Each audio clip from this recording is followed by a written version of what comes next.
علامات کبریٰ کا ذکر، بڑی علامتیں جو کہ بالکل خرق عادت کے انداز میں ہوگی، جن کا معاملہ جو ہے وہ آپ کے ناپ تول میں نہیں آ سکتا، آپ کی کیمسٹری فزکس اس کا جو ہے وہ نہیں کر سکتی، ادراک ہوگا یہ قیامت کی۔ ان میں نمبر ایک کیا ہے؟ ایک بہت بڑا دھواں آئے گا، پوری دنیا کو لپیٹے گا۔ نمبر دو، دجال کا ظہور ہوگا، جو اپنی خدائی کا دعویٰ لے کر آئے گا اور بنوائے گا۔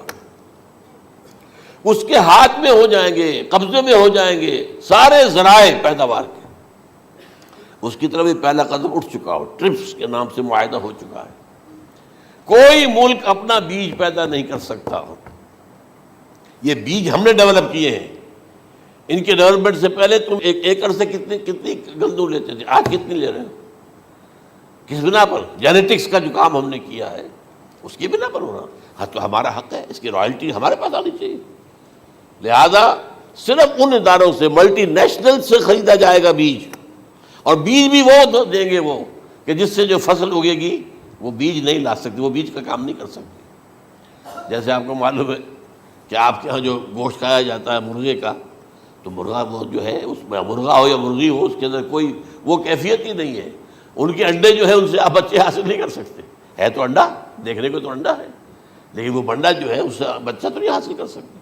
ایسے ہی وہ گندم کا بیج دیں گے، نظر آئے گی گندم، لیکن اس کے اندر وہ صلاحیت نہیں ہے کہ اس سے جو فصل اگے گی اس کا نتیجہ جو ہے وہ بھی آپ لے سکیں۔ یہ ہونا ہے، اللہ جانے، قدم اٹھ رہے ہیں ادھر۔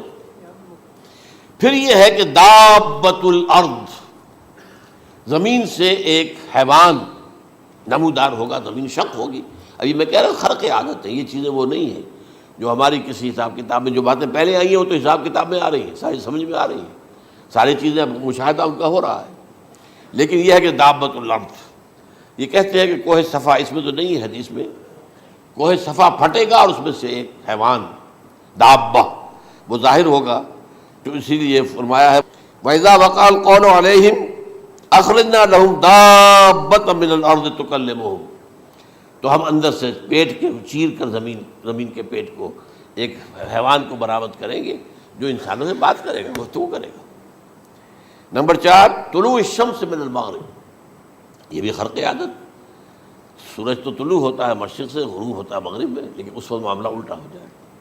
یعنی جو کائنات کے اندر جو گڑبڑ ہوگی کچھ سمجھ میں بات آتی ہے کہ یہ معاملہ جو ہے یہ تو اس پورے سولر سسٹم کو اگر بدل دیتے ہیں تو مشرق مغرب ہو جانا، مغرب مشرق ہو جانا، یہ بالکل سمجھ میں آنے والی بات ہے۔ اس کے بعد ہے عیسیٰ ابن مریم کا نزول، جس کے بارے میں آج میں نے گفتگو کی ہے تفصیل سے۔ یہ نزول ہونا ہے، یہ علامات قیامت میں سے حضور نے بیان فرمایا ہے، اور قرآن مجید کی جو اصطلاحات ہیں اس کے حوالے سے میں نص قطعی جو ہے وہ میں آپ کے سامنے رکھ چکا ہوں۔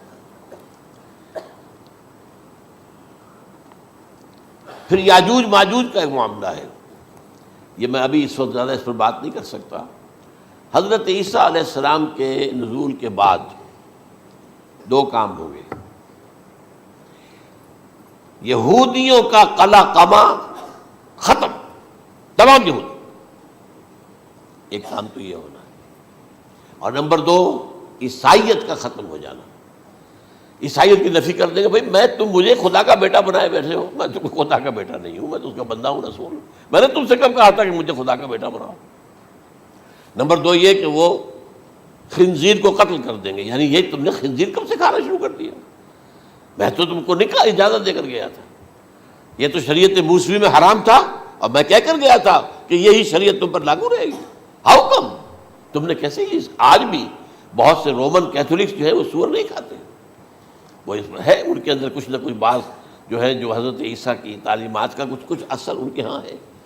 میں تو ایک مرتبہ، یہ 1971 کی بات ہے، 4-5 دن کے لیے برسلز میں رکا تھا، اس لیے کہ وہاں مجھے ایک صاحب نے خط لکھا تھا کہ وہاں ایک نوجوان ہے، ابھی اس میں ایمان لایا ہے، اور اس کے کچھ مسائل ہیں، ہم کوشش کر رہے ہیں ان کے مسائل حل کریں، آپ بھی جا رہے ہیں۔ میں انگلینڈ جا رہا تھا تو واپسی پر آپ ان کے یہاں چند دن ٹھہرے، میں حیران ہوا۔ ویسے اس نے مجھے اپنے گھر ٹھہرایا نہیں، اس لیے کہ ماں باپ تو اس کے کرسچن تھے، اور پولیس کا چیف آفیسر اس کا باپ تھا، چیف آف پولیس فورس۔ اس نے مجھ سے 1 دن کھانے پہ بلایا، میں ہوٹل میں ٹھہرایا مجھے، اس نے کہا آپ اطمینان سے یہاں کھانا کھائیں، اس گھر میں نہ آج تک کوئی شراب کی بوند آئی ہے اور نہ ہی کوئی بوٹی آئی ہے سور کی. Roman Catholics. اب اکلوتا بیٹا تھا یہ عبدالعزیز نے بعد میں نام رکھا، وان کینٹر اس کا نام تھا جو کہ اوریجنل تھا. پھر اس نے نام رکھا عبدالعزیز وان کینٹر، پرانا نام بھی بہرحال رکھا. نہایت نیک، نہایت خوبصورت. 28 سال کی عمر تھی اور اس وقت میں نے دیکھا تھا کہ اس کی فقہی معلومات جو ہے میری معلومات سے 10 گنا زیادہ. اس کی وجہ کیا ہے؟ وہ گیا تھا موراکو میں ایز اے ٹیچر ملازمت کرنے، پیسہ کمانے. وہاں وہ مسلمانوں سے اس کا ہوا رفت ضبط ہوا، اسلام کی تعلیمات سامنے آئی، اسلام لے آیا. اب اکلوتا بیٹا ہے اور ماں باپ جو ہے کرسچن کیتھولکس.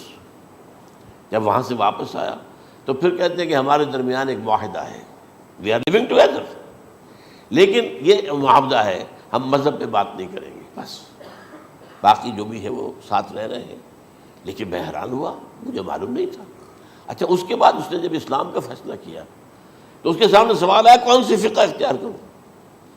تو اس نے بڑی جو ہے تھورو اسٹڈی کی ہے تمام فقہوں کی، کمپیریٹو اسٹڈی.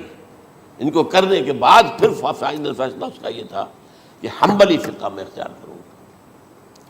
چاروں فقہوں میں سب سے لیٹسٹ حنبلی ہے، یعنی حنفی نمبر 1، پھر مالکی نمبر 2، پھر اس کے بعد شافعی نمبر 3، پھر یہ امام احمد ابن حنبل ہے. اور امام احمد ابن حنبل کے زمانے تک احادیث بہت بڑے پیمانے پر جمع ہو چکی تھی، جبکہ ابھی حضرت امام ابو حنیفہ کے زمانے میں کوئی اتنا زیادہ جو ہے حدیث کا بھی ذخیرہ نہیں بنا تھا. اسی پر تو لوگ حیران ہوتے ہیں کہ زیادہ حدیث امام ابو حنیفہ کے علم میں نہیں تھی، لیکن بجال ہے کہ ان کا کوئی فتویٰ جو ہے کتاب و حدیث کے، کتاب اور سنت کے خلاف ہو. اگرچہ انہوں نے صاف کہا کہ اگر تم پاؤ کوئی ایسی سچی حدیث، پختہ حدیث جو میری کسی رائے کے خلاف ہو تو میری رائے کو دیوار پر دے مارنا اور اس صحیح حدیث کی پیروی کرنا. لیکن ویسے اس کے بعد یہ کمال یہ ہے کہ بہت ہی کوئی شاذ معاملہ ہے کہ جس میں ان کا کوئی فتویٰ وہ کتاب و سنت کے منافی ہو یا سنت کے منافی ہو. کتاب پہ تو سوال پیدا نہیں ہوتا، کتاب تو ساری ان کے سامنے موجود تھی.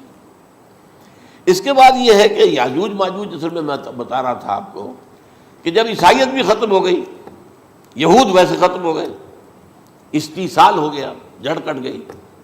اب عیسائیت گویا کہ اسلام میں ضم ہو گئی. عیسائیت مذہب ختم، یہودی خود ختم. اب یہ طاقت کتنی ہو جائے گی؟ تقریباً 2/3 دنیا آ گئی.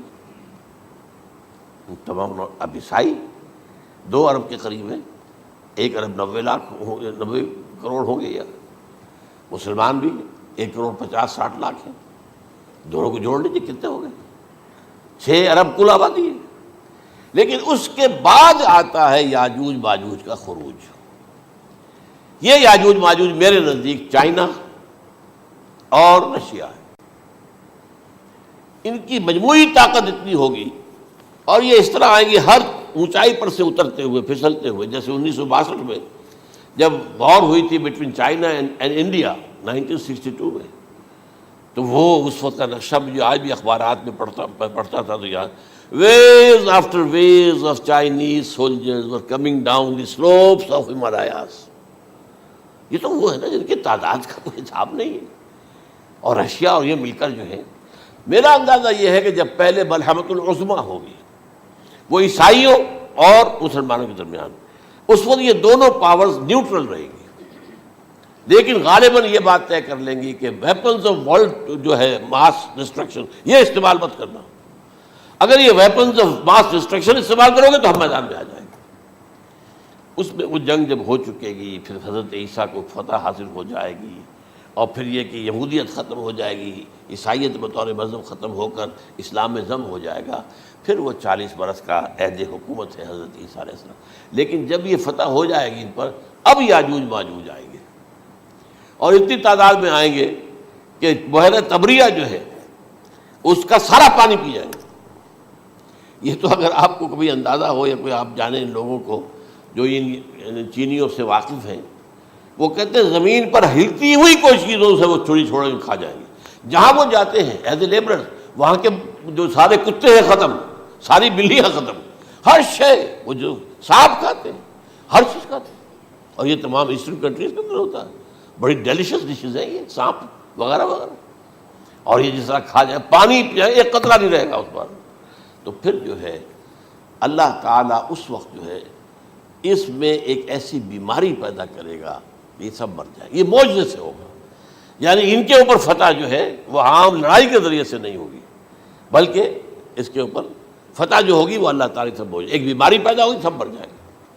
اور اس کے بعد اللہ تعالیٰ ایسے پرندے بھیجے گا بڑی لمبی لمبی گردنوں والے، وہ ان سب کو کھا جائیں گے. جیسے ہمارے ہاں گدھ ہوتے ہیں وہ ان کو صاف کر دیں گے. ورنہ تو یہ ہے کہ پوری دنیا کے اندر جو بدبو اور جو پیدا ہوتا معاملہ اس سے، تو اس نوع انسانی کی بقا ممکن نہیں تھی. ان کے خاتمے کے بعد پھر یہ ہوگا کہ حکومت اسلامی جو ہے پوری دنیا میں حضرت مسیح علیہ السلام کی ہوگی. 45 برس وہ رہیں گے، اسی میں وہ کہلن بھی آ جائے گا. وہ فی المہد و کہلن جو میں نے شروع میں بیان کیا تھا، اسی میں پھر یہ ہے کہ وہ شادی بھی کریں گے، ان کی اولاد بھی ہوگی، اور پھر ان کا انتقال ہوگا تو حضرت حضور صلی اللہ علیہ وسلم کے حجرے میں، وہیں پر جہاں حضور اور ابو بکر اور عمر رضی اللہ تعالیٰ عنہم دفن ہیں، وہیں پہ ان کو دفن کیا جائے گا. اور قیامت کے دن حضور فرماتے ہیں کہ میں اور یہ تینوں ساتھ نکلیں گے. تو یہ ہے والات و واقعات. بہرحال اس میں یہ ہے کہ یہ نوٹ کر لیجئے کہ جہاں تک ہمارے ہاں آج کل کا معاملہ ہے، میرے نزدیک میں یہ کہنے پر مجبور ہوں، جو رفع و نزول مسیح کو نہیں مانتا وہ کم سے کم منکر حدیث ضرور ہے. میں اس سے کم کا فتویٰ نہیں دے سکتا. اب یہ ہے کہ جو لوگ مہدی کو نہیں مانتے ان کا معاملہ میں مختلف سمجھتا ہوں. چند منٹ لے رہا ہوں آپ کے، اور اس لیے کہ ان کی حدیثیں صحیحین میں نہیں ہیں، بخاری مسلم میں نہیں. اور یہ کہ بہرحال ان کا معاملہ جو ہے وہ ایسا نہیں ہے حضرت عیسیٰ کا. حضرت عیسیٰ کے آنے کا جو کچھ ہوگا وہ تو میں نے آپ کے سامنے بیان کر دیا. لیکن یہ ہے کہ حضرت مہدی ہمارے نزدیک اس میں خرق عادت کوئی ہے ہی نہیں. جیسے ہر صدی کے مجدد ہوتے ہیں، آخری صدی کے مجدد وہ ہوں گے، اور میرے نزدیک یہی آخری صدی ہے، اور اسی میں حضرت مہدی کا ظہور ہو جانا. سعودی عرب میں کوئی خانہ جنگی ہوگی کسی بادشاہ کے انتقال پر، اور پھر اس وقت یہ ظاہر ہوں گے. اس وقت ملک کے حالات کو سنبھالنے کے لیے لوگ ان کو زبردستی نکالیں گے، چھپے ہوئے ہوں گے ایک گھر میں. یہ حضرت ام سلمہ رضی اللہ تعالی عنہ کی روایت ہے کہ ایک بادشاہ کے انتقال پر یہ خانہ جنگی ہو جائے گی، اور ایک شخص مدینے سے بھاگ کر مکے میں چھپ جائے گا. یہ تو ہے ان کے الفاظ، میں توجیہ کر رہا ہوں. یہ لوگ ان کی طرف دیکھ رہے ہوں گے کہ یہ جو وقت آیا ہے فتنے کا ہماری قوم پر، ہمارے ملک پر، تو ان کی شخصیت ایسی ہے کہ یہ بیچ میں آئیں، صلح صفائی کرائیں، اور وہ جو ہے اس ذمہ داری سے بچ کر بھاگیں گے اور جا کر مکے میں چھپ جائیں گے. پھر لوگ انہیں تلاش کر کے نکالیں گے اور زبردستی ان کے ہاتھ پر بیعت کریں گے، ورنہ وہ اتنے بڑے منصب کو. اور پھر یہ بھی ہے، ایک حدیث میں آتا ہے یصلحو فی لیلۃ واحدہ، ایک رات میں ان کی مکمل اصلاح کر دیں گے. یعنی اگر کوئی تھوڑا بہت نقص اور عیب کوئی ہوا بھی، کوئی کمی کوتاہی ہوئی بھی، تو اللہ تعالیٰ ایک رات میں اصلاح کروا دیں گے. لیکن ہمارے نزدیک اس کے اندر کوئی خرق عادت ہے ہی نہیں. البتہ جو کہتے ہیں اہل تشیع، وہ خرق عادت ہے کہ ان کے 12ویں امام جو ہے وہ بچپن ہی کے اندر اس خوف سے کہ جو بنو عباس بادشاہ ہیں وہ ان کو قتل کر دیں گے، تو وہ ایک غار میں چھپا دیے گئے. اب وہ 1200 برس سے اس غار کے اندر چھپے ہوئے، اور اس کے بعد وہ ظاہر ہوگی، وہ امام مہدی ہوں گے. اس میں خرق عادت ہے. لیکن میں یہ کہتا ہوں کہ محض خرق عادت کی بنیاد پر ہم اس کی نفی نہیں کریں گے. کیوں؟ کیا ہم یہ نہیں مانتے کہ اصحاب کہف 300 برس تک سوئے رہے؟ یہ کیا عام بات ہے؟ حضرت عزیر علیہ السلام اللہ نے انہیں موت دی، موت، اور 100 برس کے بعد زندہ کر کے اٹھا لیا. تو خرق عادت حضرت عیسیٰ کو ہم اتنا بڑا خرق عادت مانتے ہیں کہ اٹھا کر آسمان پر، تیسرے آسمان کے اوپر ہیں، موجود ہیں، اب بھی ہیں. شب معراج میں تیسرے آسمان پر حضور کی ملاقات ان سے ہوئی. تو یہ خرق عادت کی بنیاد پر نفی نہیں ہم کرتے. ہو سکتا ہے، لیکن یہ کہ اس کے لیے ہمارے پاس کوئی دلیل نہیں، کوئی احادیث نہیں، کچھ نہیں، اس لیے ہم اس کو نہیں مانتے. البتہ خود وجود جو ہے حضرت مہدی کا وہ کوئی عجیب بات نہیں ہے. وہ تو جیسے پہلے بھی آئے ہیں ہمارے مجددین، ایسے مجدد ہوں گے اور دین کو تازہ کر دیں گے. ایک صحیح اسلامی ریاست جو ہے وہ عرب میں قائم ہو جائے گی دوبارہ. حضور نے فرمایا وہ عدل اور انصاف سے عرب کو اسی طرح بھر دے گا جیسے کہ وہ اس سے پہلے ظلم اور جور اور زیادتیوں کے سے بھری ہوئی ہوگی. تو یہ کام ہوگا، یہ تو مجدد کا کام ہوتا ہی ہے اس حوالے سے. لیکن بہرحال میں نے پھر بھی کہا کہ اگر احادیث کی کمزوری کی وجہ سے کہ صحیح عین میں نہیں ہے، اگر کوئی شخص انکار کرے تو مجھے کوئی اعتراض نہیں ہے، ٹھیک ہے، لیکن جو حضرت عیسیٰ کے نفع سماوی اور حضرت عیسیٰ کے نزول کا انکار کرتا ہے وہ کم سے کم، میں انہیں اور آگے کوئی فتویٰ نہیں دیتا کہ وہ کافر ہو گئے یا یہ ہو گیا یا وہ ہو گیا، لیکن منکر حدیث کے لائن میں تو وہ لازماً کھڑے ہو گئے۔